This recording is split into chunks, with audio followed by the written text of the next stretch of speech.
News 18 India. और अब बिहार में एक बार फिर से एनडीए की सरकार बनने की चर्चा जोरों पर है, लेकिन इससे पहले बिहार में एनडीए की सरकार कब बनी, जरा इस पर भी एक नजर डाल लेते हैं। 3 मार्च 2000 और 24 नवंबर की वो तारीख, 2005 26 नवंबर की एक तारीख जब ये सरकार बनी, और 2010 27 जुलाई 2017 को, और इसके बाद फिर 16 नवंबर 2020 को इसी तरह से सरकार बनती दिखाई दी थी।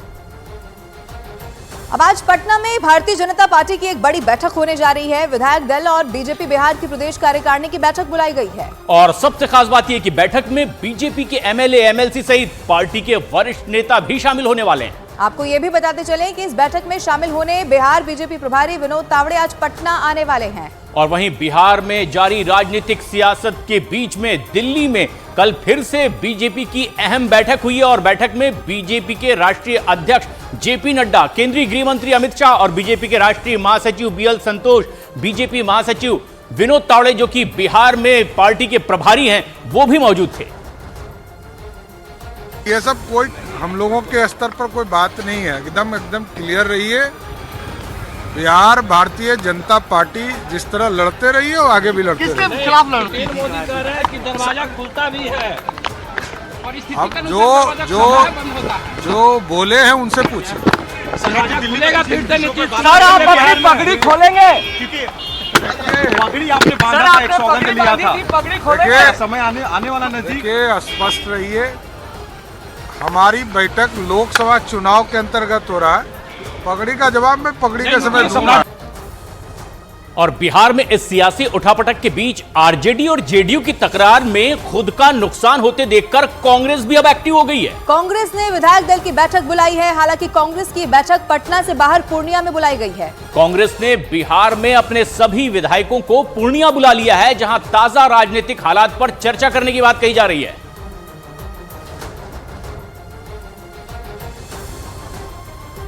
और अब बिहार में मची सियासी हलचल के बीच में इंडी गठबंधन कैसे तिनके की तरह बिखर रहा है, ये भी अब आपको दिखाते हैं। राहुल गांधी ने भारत जोड़ो न्याय यात्रा ये सोचकर शुरू की थी कि इस बार पूरब से पश्चिम तक यात्रा तक कांग्रेस के पक्ष में एक नई लहर पैदा करेंगे। लेकिन उनकी यात्रा के साथ साथ कांग्रेस के लिए मुसीबतें भी लगातार बढ़ती चली जा रही हैं। और राहुल गांधी की यात्रा जिन जिन राज्यों से गुजरने वाली है, कांग्रेस अध्यक्ष मल्लिकार्जुन खड़गे ने उन राज्यों के इंडी गठबंधन के दलों को पत्र लिखकर राहुल की यात्रा में शामिल होने की भी अपील की थी। लेकिन किसी भी दल ने उनकी अपील को स्वीकारा नहीं। उल्टे इंडी गठबंधन दलों ने राहुल की यात्रा में रोड़े अटकाने शुरू कर दिए हैं।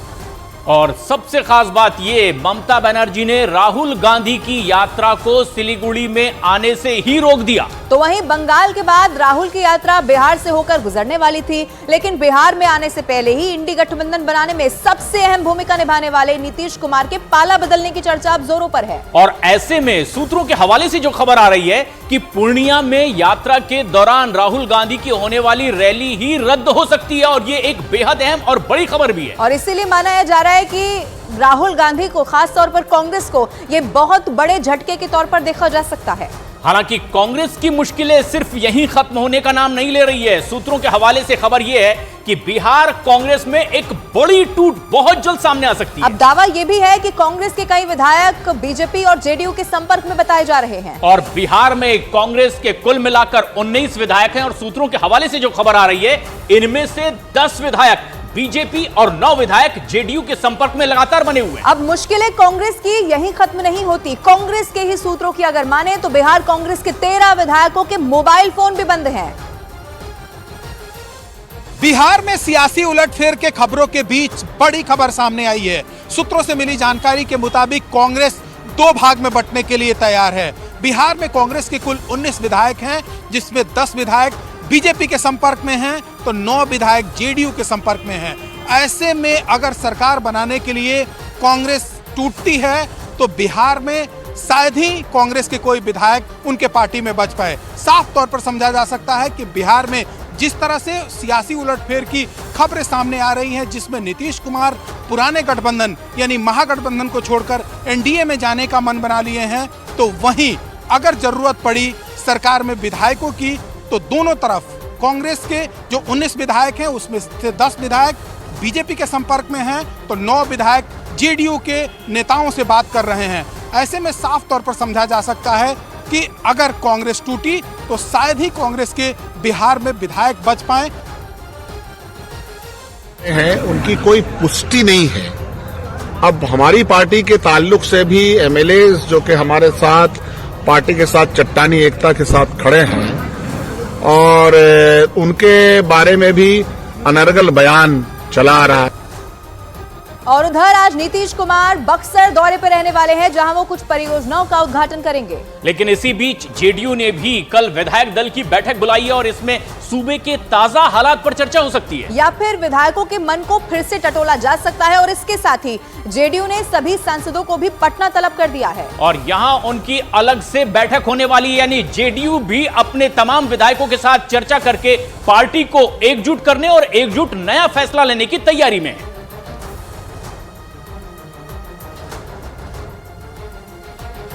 और वहीं एक बेहद अहम और बड़ी खबर भी, राज्यसभा सांसद और बिहार के पूर्व उप मुख्यमंत्री सुशील मोदी के एक बयान के बाद अब बिहार में सियासी उलटफेर तय माना जा रहा है। और आपको यह भी बताते चलें कि इशारों ही इशारों में उन्होंने नीतीश कुमार के लिए दरवाजे खुले होने की बात कह दी है।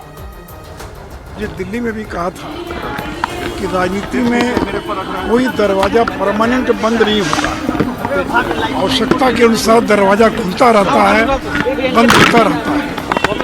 अगर आवश्यकता पड़ेगी तो दरवाजा खुल जाएगा, अगर आवश्यकता नहीं पड़ेगी तो दरवाजा बंद रहेगा।